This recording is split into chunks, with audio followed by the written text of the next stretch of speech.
Assalomu alaykum, hurmatli kuzatuvchilar. Navbatdagi manzilimiz Pop tumani Chorkesar qishlog'i.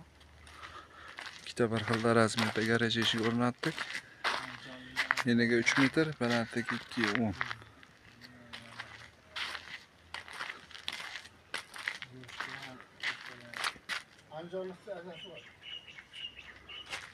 Darvozamiz qaychili holatda ochiladi.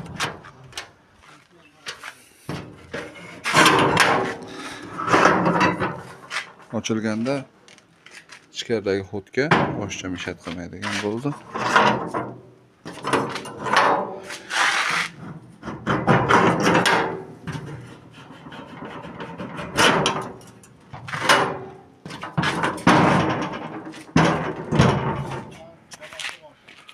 Ochilgan holati. Chunki ichkari garaj qismi tor bo'lganligi uchun darvozani ochib qo'yib, mashinani olib kirganda, olib chiqqanda mishat qilmaydi. Chekkada ixcham turaveradi. Agar kimga shunaqa xizmatlar kerak bo'lsa, ekrandagi nomerlarga aloqaga chiqaverasizlar. Xudo xolisa dastlabki ustanovkamiz O'zbekiston bo'ylab Stoychoq. Aloqaga chiqaverasizlar, xizmatdamiz.